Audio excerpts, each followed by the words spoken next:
Olá, tudo bem? Meu nome é Sun e hoje vou finalmente contar qual que é o final da história da Jornada ao Oeste. Porque a história começou lá atrás com o rei macaco e seu grupo partindo da China antiga até a Índia em busca de escrituras sagradas do budismo. E para isso, eles percorreram uma longa distância, enfrentaram inúmeros monstros e agora finalmente chegaram até a Índia. O que acontece então nesse momento? Bom, eles foram recebidos por uma divindade que os levou até a terra sagrada, a terra da suprema felicidade, onde moram os Budas. E lá o Buda os recebeu e falou que, ó, parabéns para vocês por terem chegado até a Índia, eu estou aqui com as escrituras, vou dar para vocês. E aí designou dois monges, não é nem monge, mas eu diria que eram seres já mais iluminados, né?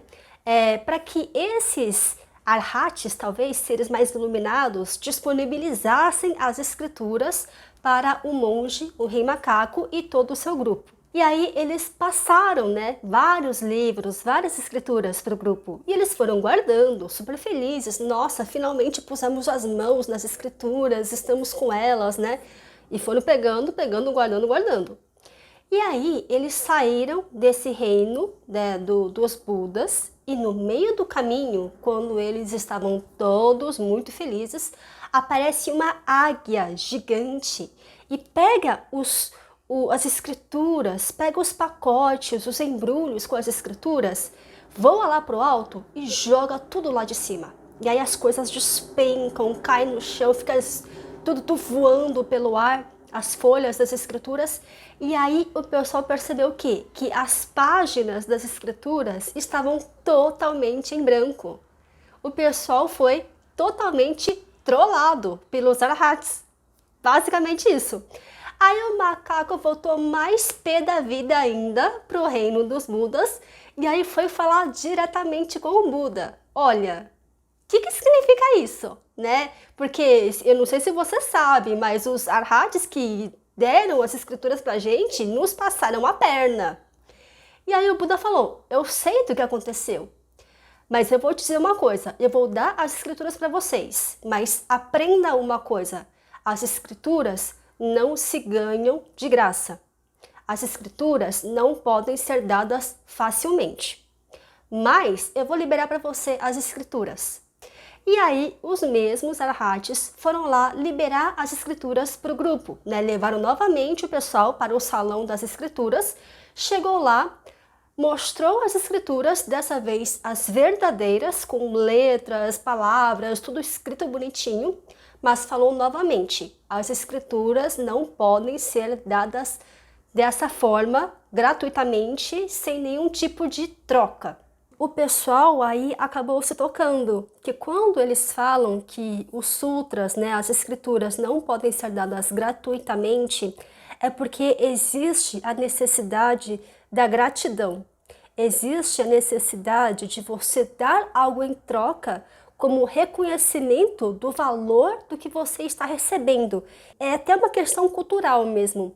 Para você receber uma coisa de tamanho valor, até para você valorizar mesmo o que você está recebendo, você tem que dar algo valioso em troca, né? E aí, com isso, o pessoal se tocou dessa necessidade de demonstrar a gratidão, o reconhecimento do valor do que eles estão recebendo.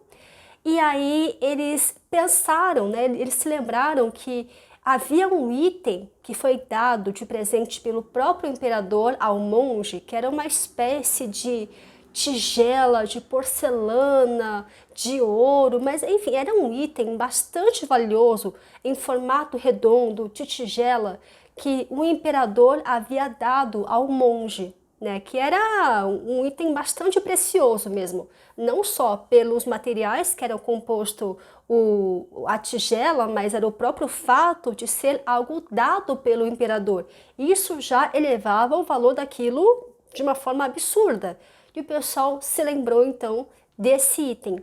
E eles deram essa tigela então para os arhats e com isso foi liberado o acesso aos sutras. Com isso, o pessoal então instaurou uma cerimônia de transferência, né, de transmissão das escrituras, e nessa transmissão, nessa cerimônia, o Buda também aproveitou e nomeou todas as pessoas do grupo com um título budista. Eles foram agraciados com a iluminação, né, tendo em vista toda a sua perseverança, o seu empenho, a sua fé ao longo dessa peregrinação, nesse propósito bastante louvável, né? E aí o Buda concedeu a iluminação a praticamente todo mundo desse grupo. Então o monge virou o Buda. O rei macaco virou o Buda também. Ele virou o Buda da batalha vitoriosa. Do Zhan Sheng Fu. Isso significa literalmente o Buda da batalha ou da guerra vitoriosa. E aí, como ele se transformou em Buda, na condição de Buda, você não tem necessidade mais daquela coroa, né, na cabeça, que servia para controlar os instintos mais agressivos, básicos, rebeldes do rei macaco, né? Que o monge, quando via um macaco agindo de forma bastante temerável, né, equivocada, ele recitava um mantra e aí a coroa apertava a cabeça do rei macaco e ele ficava lá gemendo de dor, né? Não tinha essa coroa? Então, quando ele foi agraciado com a budeidade, nesse mesmo momento ele deixa de ter essa coroa. E aí o chá também, o chá ele se torna um arhati, que é uma condição que você atinge já o Nirvana, você já atingiu o Nirvana, mas você ainda não é propriamente um Buda, né? Que é um estado superior de espírito. Então você já atingiu um estado bastante superior de existência, não tem mais que reencarnar, mas ainda há estágios superiores a serem alcançados nessa hierarquia de seres iluminados, né? Agora, o porco. Por quê? O porco, ele sempre foi um baita de um preguiçoso, porque assim, mesmo ele tendo se empenhado, né, com o pessoal nessa peregrinação, ele também lutou pelo mestre, combateu os demônios, mas mesmo assim ele sempre fez tudo isso com muita má vontade, com muita preguiça, e ele nunca conseguiu abandonar esse seu impulso, né, de luxúria e etc. Ficava dando em cima das mulheres que ele via pelo caminho inteiro. Então, ele foi promovido, ele foi a limpador de altar. É o que tinha para ele, né? Então, assim, o mestre virou Buda, o macaco virou Buda, o chá virou Arhati, ele virou um limpador de altar. Mas, pelo menos, o Buda deixou bem claro que ele podia comer os restos das oferendas. Então, tipo, pelo menos isso, né? Acho que ele deve estar feliz. Aí tá.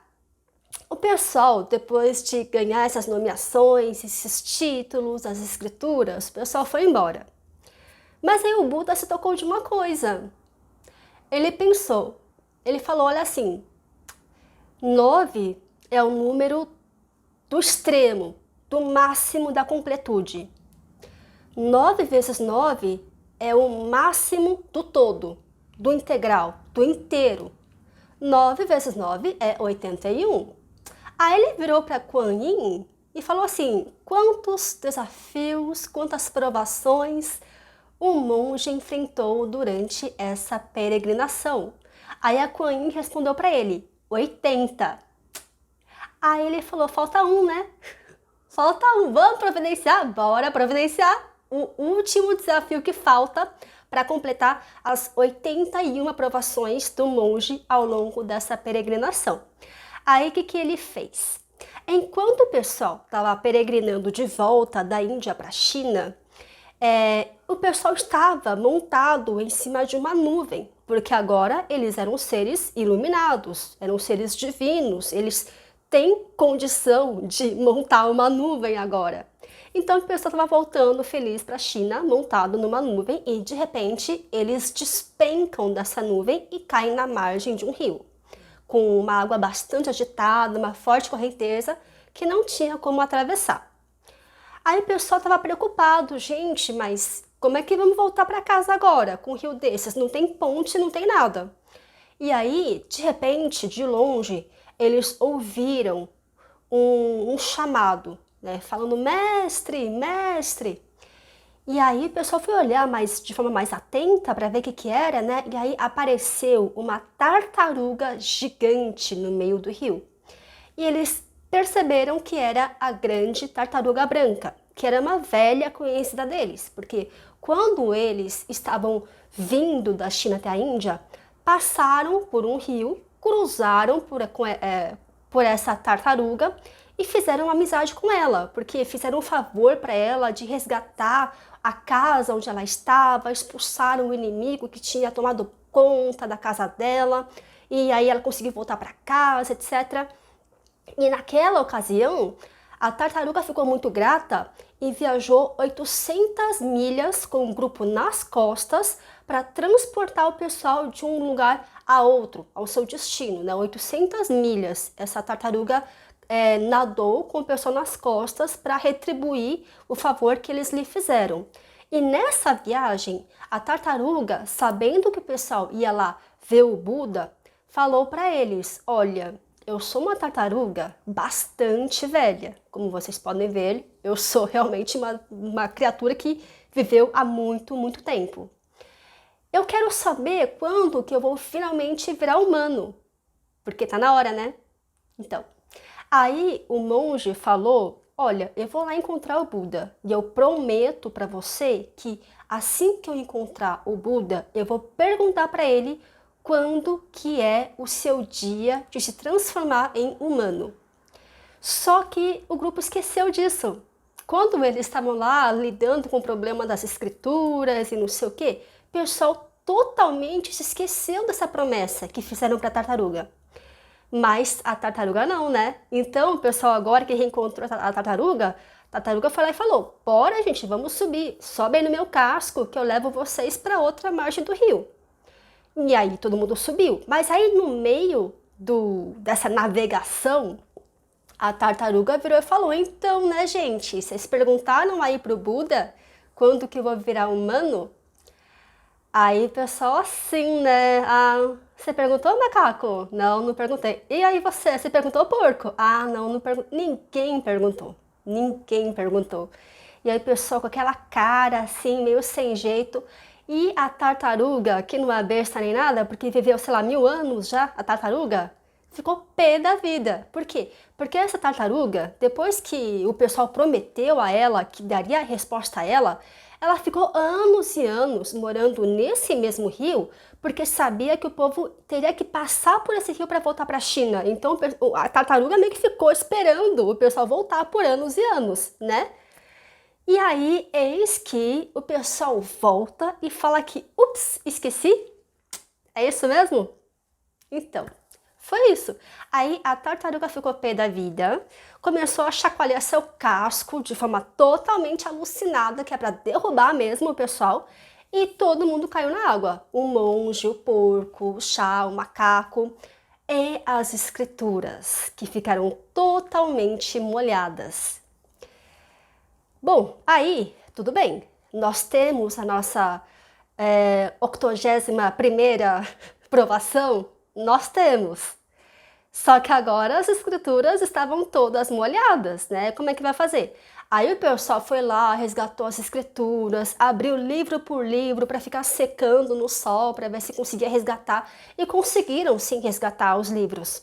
Mas um livro ficou com umas páginas rasgadas e umas partes faltando, né? Porque a página ficou molhada e aí no manuseio era muito fácil você rasgar e perder pedaços do livro, né? Da página do livro. E aí o monge ficou bastante triste, né? Ele falou, poxa, gente, a gente conseguiu as escrituras, o imperador confiou em mim para trazer conhecimentos, trazer essas escrituras para ajudar a iluminar o seu povo. Foi uma confiança que ele depositou em mim, eu falei com ele, não sei o quê. E aí o macaco, para vocês verem como ele realmente atingiu uma maturidade muito grande com essa peregrinação, ele virou para o monge e falou, olha, mestre, o céu é imperfeito, A Terra é imperfeita. O que tem uma escritura ser imperfeita também? E aí, com isso, o monge também aceitou a situação, acolheu a situação, reuniu seus materiais, esperou os livros se secarem e todo mundo começou a sua jornada de volta à China, onde o pessoal conseguiu finalmente, depois de muitos e muitos anos, trazer as escrituras e divulgar assim o budismo para ajudar as pessoas a se iluminarem e atingirem um grau maior de espiritualidade. Então, gente, esse é o final do livro A Jornada ao Oeste, né? E eu espero que vocês tenham gostado muito e agradeço pela atenção.